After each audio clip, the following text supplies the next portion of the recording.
जय मसीह की 1 year Bible study दिन 34 रोमियो अध्याय 16 व्यक्तिगत अभिवादन।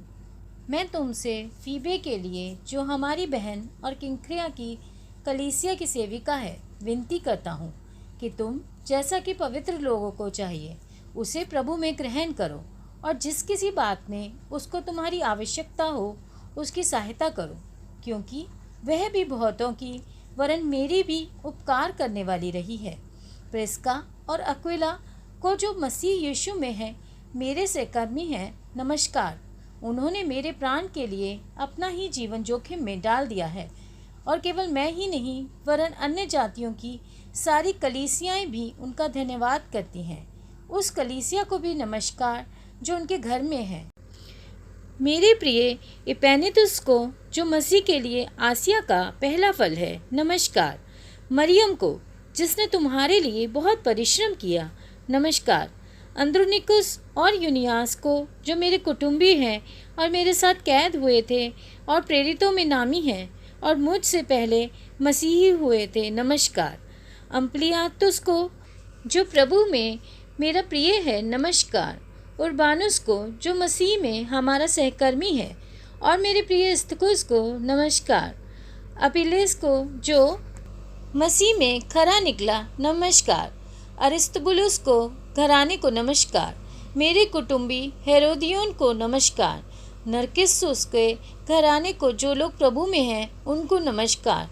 त्रुफेना और त्रुफोसा को जो प्रभु में परिश्रम करती है, नमस्कार।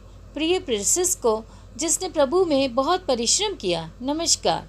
रूफुस को जो प्रभु में चुना हुआ है और उसकी माता को जो मेरी भी माता है, दोनों को नमस्कार। तुस और फिलगोन और हिरमेस और पत्रुबास और हिरमास और उनके साथ के भाइयों को नमस्कार। फिलोलोगुस और यूलिया और निरियुस और उसकी बहन और उलुम्पास और उनके साथ के सब पवित्र लोगों को नमस्कार। आपस में पवित्र चुंबन से नमस्कार करो। तुमको मसीह की सारी कलीसियाओं की ओर से नमस्कार। आखिरी निर्देश। अब हे भाइयों, मैं तुमसे विनती करता हूँ कि जो लोग उस शिक्षा के विपरीत जो तुमने पाई है फूट डालने और ठोकर खिलाने का कारण होते हैं, उन्हें ताड़ लिया करो और उनसे दूर रहो, क्योंकि ऐसे लोग हमारे प्रभु मसीह की नहीं परंतु अपने पेट की सेवा करते हैं और चिकनी चुपड़ी बातों से सीधे साधे मन के लोगों को बहका देते हैं। तुम्हारे आज्ञा मानने की चर्चा सब लोगों में फैल गई है, इसलिए मैं तुम्हारे विषय में आनंद करता हूँ, परंतु मैं ये चाहता हूँ कि तुम भलाई के लिए बुद्धिमान परंतु बुराई के लिए भोले बने रहो। शांति का परमेश्वर शैतान को तुम्हारे पाँव से शीघ्र कुचलवा देगा। हमारे प्रभु यीशु मसीह का अनुग्रह तुम पर होता रहे। मेरे सहकर्मी तिमुथियुस का और मेरे कुटुंबियों लुकियुस और यासून और सोसिपत्रुस का तुमको नमस्कार। मुझ पत्री के लिखने वाले तिर्तियुस का प्रभु में तुमको नमस्कार।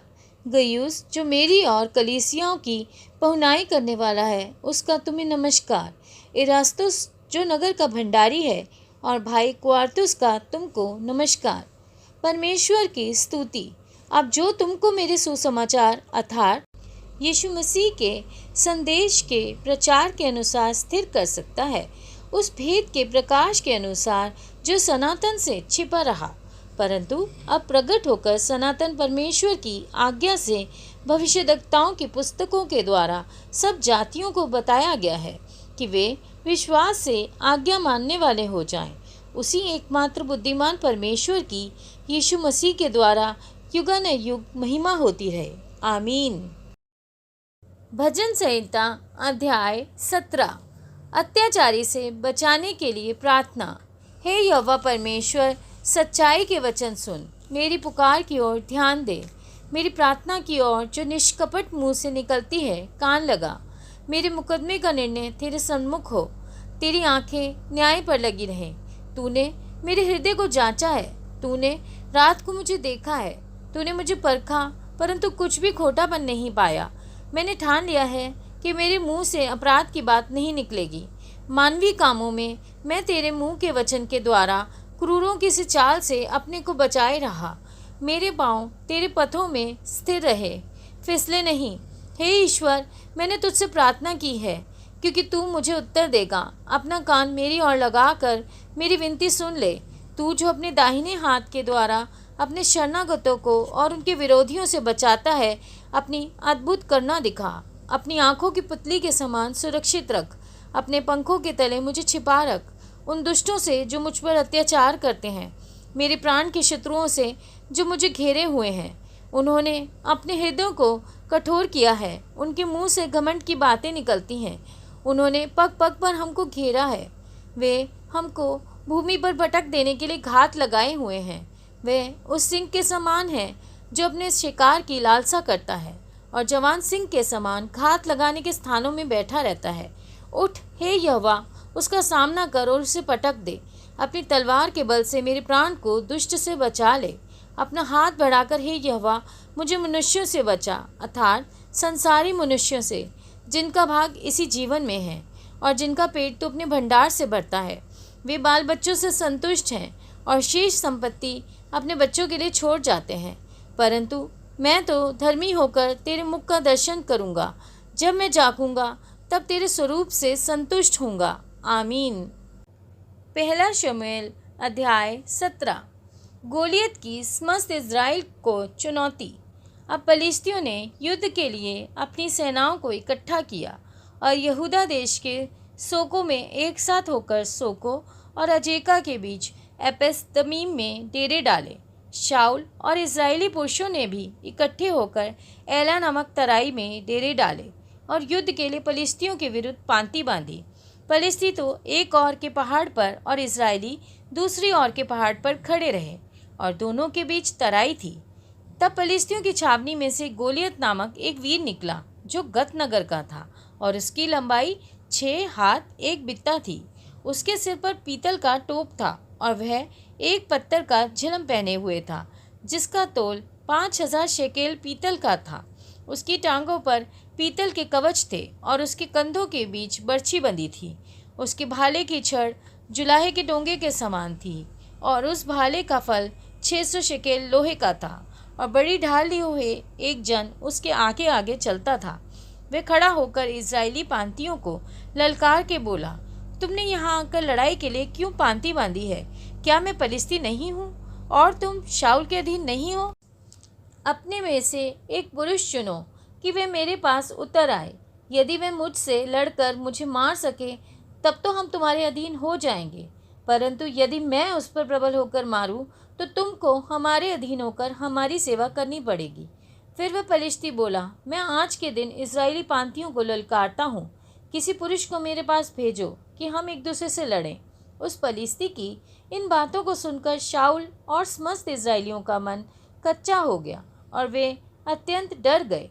दाऊद शाऊल की छावनी में। दाऊद यहूदा के बेथलेम के उस एप्राती पुरुष का पुत्र था जिसका नाम यिशै था और उसके 8 पुत्र थे और वह पुरुष शाऊल के दिनों में बूढ़ा और निर्बल हो गया था। यिशै के 3 बड़े पुत्र शाऊल के पीछे होकर लड़ने को गए थे और उसके 3 पुत्रों के नाम जो लड़ने को गए थे ये थे, अर्थात ज्येष्ठ का नाम एलियाब, दूसरे का नाम अबीनादाब और तीसरे का शम्मा था। सबसे छोटा दाऊद था और तीनों बड़े पुत्र शाऊल के पीछे होकर गए थे और दाऊद बेथलेम में अपने पिता की भेड़ बकरियां चराने को शाऊल के पास से आया जाया करता था। वह पलिश्ती तो 40 दिन तक सवेरे और सांझ को निकट जाकर खड़ा हुआ करता था। यिशै ने अपने पुत्र दाऊद से कहा, ये एपा भर भुना हुआ अनाज और ये 10 रोटियां लेकर छावनी में अपने भाइयों के पास दौड़ जा और पनीर की ये 10 टिक्कियां उनके सहस्पतियों के लिए ले जा और अपने भाइयों का कुशल देखकर उनकी कोई निशानी ले आना। शाऊल और तेरे भाई और समस्त इज़राइली पुरुष एला नामक तराई में पलिश्तियों से लड़ रहे हैं। अतः दाऊद सवेरे उठ भेड़ बकरियों को किसी रखवाले के हाथ में छोड़कर यिशै की आज्ञा के अनुसार उन वस्त्रों को लेकर चला। और जब सेना रणभूमि को जा रही और संग्राम के लिए ललकार रही थी, उसी समय वह गाड़ियों के पड़ाव पर पहुंचा। तब इस्राएलियों और पलिश्तियों ने अपनी अपनी सेना आमने सामने करके पांति बांधी। दाऊद अपनी सामग्री सामान के रखवाले के हाथ में छोड़कर रणभूमि को दौड़ा और अपने भाइयों के पास जाकर उनका कुशल क्षेम पूछा। वह उनके साथ बातें कर ही रहा था कि पलिश्तियों की पांतियों में वह वीर अर्थात गतवासी गोलियत नामक वह पलिश्ती योद्धा चढ़ आया और पहले किसी बातें कहने लगा और दाऊद ने उन्हें सुना। उस पुरुष को देखकर सब इजरायली अत्यंत भय खाकर उसके सामने से भागे। फिर इजरायली पुरुष कहने लगे, क्या तुमने उस पुरुष को देखा है जो चढ़ा आ रहा है? निश्चय वह इजरायलियों को ललकारने को चढ़ा आता है, और जो कोई उसे मार डालेगा उसको राजा बहुत धन देगा और अपनी बेटी का ब्याह उससे कर देगा और उसके पिता के घराने को इजराइल में स्वतंत्र कर देगा। तब दाऊद ने उन पुरुषों से जो उसके आसपास खड़े थे पूछा, जो उस पलिश्ती को मार के इजराइलियों की नामधराई दूर कर देगा उसके लिए क्या किया जाएगा? वह खतना रहित पलिश्ती क्या है कि जीवित परमेश्वर की सेना को ललकारे? तब लोगों ने उससे वही बातें कहीं, अर्थात यह कि जो कोई इसे मारेगा उससे ऐसा किया जाएगा। जब दाऊद उन मनुष्यों से बातें कर रहा था तब उसका बड़ा भाई एलियाब सुन रहा था, और एलियाब दाऊद से बहुत क्रोधित होकर कहने लगा, तू यहाँ क्यों आया है? और जंगल में उन थोड़ी सी भेड़ बकरियों को तू किसके पास छोड़ आया है? तेरा अभिमान और तेरे मन की बुराई मुझे मालूम है। तू तो लड़ाई देखने के लिए यहाँ आया है। दाऊद ने कहा, अब मैंने क्या किया है? वह तो निरी बात थी। तब उसने उसके पास से मुंह फेर के दूसरे के सम्मुख होकर वैसी ही बात कही, और लोगों ने उसे पहले के समान उत्तर दिया। जब दाऊद की बातों की चर्चा हुई तब शाऊल को भी सुनाई गई, और उसने उसे बुलवा भेजा। तब दाऊद ने शाऊल से कहा, किसी मनुष्य का मन उसके कारण कच्चा ना हो। तेरा दास जाकर उस पलिश्ती से लड़ेगा। शाऊल ने दाऊद से कहा, तू जाकर उस पलिश्ती के विरुद्ध युद्ध नहीं कर सकता, क्योंकि तू तो लड़का ही है और वह लड़कपन ही से योद्धा है।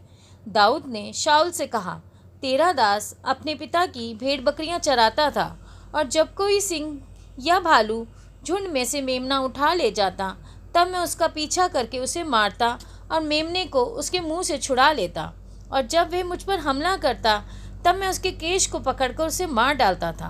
तेरे दास ने सिंह और भालू दोनों को मारा है, और वह खतना रहित पलिश्ती उनके समान हो जाएगा, क्योंकि उसने जीवित परमेश्वर की सेना को ललकारा है। फिर दाऊद ने कहा, यहोवा जिसने मुझे सिंह और भालू दोनों के पंजे से बचाया है, वह मुझे उस पलिश्ती के हाथ से भी बचाएगा। शाऊल ने दाऊद से कहा, जा, यहोवा तेरे साथ रहे। तब शाऊल ने अपने वस्त्र दाऊद को पहनाए और पीतल का टोप उसके सिर पर रख दिया और झिलम उसको पहनाया। तब दाऊद ने उसकी तलवार वस्त्र के ऊपर कसी और चलने का यत्न किया। उसने तो उनको ना परखा था, इसलिए दाऊद ने शाऊल से कहा, इन्हें पहने हुए मुझसे चला नहीं जाता, क्योंकि मैंने इन्हें नहीं परखा है। और दाऊद ने उन्हें उतार दिया। तब उसने अपनी लाठी हाथ में ली और नाले में से 5 चिकने पत्थर छांटकर अपनी चरवाही की थैली अर्थात अपने झोले में रखे, और अपना गौफुन हाथ में लेकर पलिश्ती के निकट गया। दाऊद ने गोलियत को मारा। पलिश्ती चलते चलते दाऊद के निकट पहुंचने लगा, और जो जन उसकी बड़ी ढाल लिए था वह उसके आगे आगे चला। जब पलिश्ती ने दृष्टि करके दाऊद को देखा तब उसे तुच्छ जाना, क्योंकि वह लड़का ही था और उसके मुख पर लाली झलकती थी और वह सुंदर था। तब पलिश्ती ने दाऊद से कहा, क्या मैं कुत्ता हूँ कि तू लाठी लेकर मेरे पास आता है? तब पलिश्ती अपने देवताओं के नाम लेकर दाऊद को कोसने लगा। फिर पलिश्ती ने दाऊद से कहा, मेरे पास आ, मैं तेरा मांस आकाश के पक्षियों और वन पशुओं को दे दूंगा। दाऊद ने पलिश्ती से कहा, तू तो तलवार और भाला और सांग लिए हुए मेरे पास आता है, परंतु मैं सेनाओं के यहोवा के नाम से तेरे पास आता हूँ, जो इजरायली सेना का परमेश्वर है, और उसी को तूने ललकारा है। आज के दिन यहोवा तुझको मेरे हाथ में कर देगा, और मैं तुझको मारूंगा और तेरा सिर तेरे धड़ से अलग करूंगा, और मैं आज के दिन पलिश्ती सेना के शव आकाश के पक्षियों और पृथ्वी के जीव जंतुओं को दे दूंगा। तब समस्त पृथ्वी के लोग जान लेंगे कि इज़राइल में एक परमेश्वर है, और यह समस्त मंडली जान लेगी कि यहोवा तलवार या भाले के द्वारा जयवंत नहीं करता, इसलिए कि संग्राम तो यहोवा का है और वही तुम्हें हमारे हाथ में कर देगा। तब पलिश्ती उठकर दाऊद का सामना करने के लिए निकट आया। तब दाऊद सेना की और पलिश्ती का सामना करने के लिए फुर्ती से दौड़ा। फिर दाऊद ने अपनी थैली में हाथ डालकर उनमें से एक पत्थर निकाला और उसे गोफन में रखकर पलिश्ती के माथे पर ऐसा मारा कि पत्थर उसके माथे के भीतर घुस गया और वह भूमि पर मुंह के बल गिर पड़ा। यूं दाऊद ने पलिश्ती पर गोफन और एक ही पत्थर के द्वारा प्रबल होकर उसे मार डाला, परंतु दाऊद के हाथ में तलवार ना थी। तब दाऊद दौड़कर पलिश्ती के ऊपर खड़ा हो गया और उसकी तलवार पकड़कर म्यान से खींची और उसको घात किया और उसका सिर उसी तलवार से काट डाला। यह देखकर कि हमारा वीर मर गया, पलिश्ती भाग गए। इस पर इज़राइली और यहूदी पुरुष ललकार उठे और गत और एक्रोन के फाटकों तक पलिश्तियों का पीछा करते गए और घायल पलिश्ती शरेम की मार्ग में और गत और एक्रोन तक गिरते गए। तब इज़राइली पलिश्तियों का पीछा छोड़कर लौट आए और उनके डेरों को लूट लिया और दाऊद पलिश्तियों का सर यरूशलेम में ले गया और उसके हथियार अपने डेरे में रख लिए। दाऊद का शाऊल के सामने लाया जाना। जब शाऊल ने दाऊद को उस पलिश्ती का सामना करने के लिए जाते देखा, तब उसने अपने सेनापति अब्नेर से पूछा, हे अब्नेर, वह जवान किसका पुत्र है? अब्नेर ने कहा, हे राजा, तेरे जीवन की शपथ, मैं नहीं जानता। राजा ने कहा, तू पूछ ले कि वह जवान किसका पुत्र है। जब दाऊद पलिश्ती को मार के लौटा, तब अब्नेर ने उसे पलिश्ती का सिर हाथ में लिए हुए शाऊल के सामने पहुंचाया। शाऊल ने उससे पूछा, हे जवान, तू किसका पुत्र है? दाऊद ने कहा, मैं तो तेरे दास बैतलहम वासी यिशै का पुत्र हूँ। आमीन।